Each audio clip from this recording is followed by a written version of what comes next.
एक दिन प्रातःकाल गांव का चौकीदार कोई संदेश लेकर परम पिताजी के घर आया। सर्दी का मौसम था तथा शीत लहर चल रही थी। उस चौकीदार के शरीर पर एक भी गर्म कपड़ा नहीं था तथा वह सर्दी से थर-थर कांप रहा था। आप जी को उसे सर्दी में कांपते देख उसकी दयनीय हालत पर रहम आ गया। उस समय आप जी ने स्वेटर व कोट पहन रखा था तथा कंबल भी ओढ़ रखा था। आप जी ने तुरंत उस व्यक्ति को अपने पास बुलाकर अपना कंबल उसे ओढ़ा दिया। इस उपकार के बदले उस चौकीदार ने आप जी का कोटि कोटि धन्यवाद किया। सचमुच आप जी उदारता एवं दयालुता के कार्य करने हेतु हर समय तत्पर रहते थे। एक बार की बात है कि आप जी भोजन करने बैठे ही थे। एक व्यक्ति आप जी के पास अचानक आकर खड़ा हो गया। उस व्यक्ति की स्थिति अत्यंत ही दयनीय थी। मैले व फटे पुराने वस्त्र तथा भूख से व्याकुल चेहरा देखकर आप जी तुरंत समझ गए कि यह व्यक्ति कई दिनों से भूखा है। आप जी ने उस व्यक्ति से पूछा, क्यों भक्ता, लस्सी पीनी है? अभी वह हाँ कहने में संकोच ही कर रहा था कि आप जी ने लस्सी से भरा हुआ लोटा उसकी तरफ बढ़ा दिया। उस व्यक्ति ने एक ही सांस में पूरे का पूरा लोटा खाली कर दिया।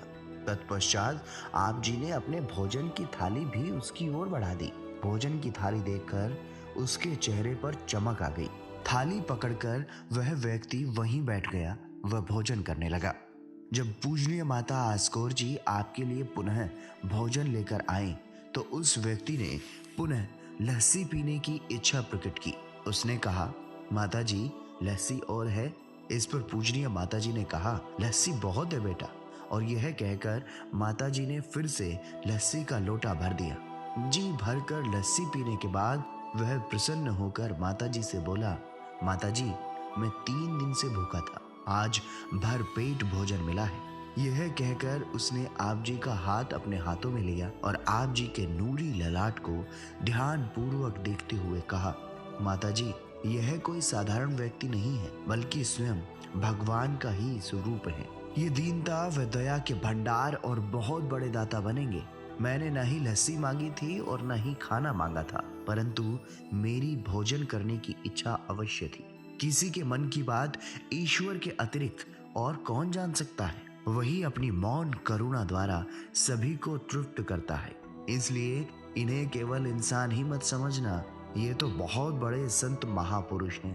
पूजनीय माताजी के मन में विचार आया कि वह व्यक्ति भोजन प्राप्ति के बदले मेरे पुत्र की प्रशंसा कर रहा है, लेकिन समय आने पर ही भेद मालूम हुआ कि उक्त व्यक्ति ने उस समय सत्य वचन ही कहे थे। आगे चलकर ये बात सत्य हुई और पूजनीय गुरु जी ने अपनी पवित्र पावन दृष्टि व आध्यात्मिक सत्संगों द्वारा करोड़ों जीवात्माओं का उद्धार किया है।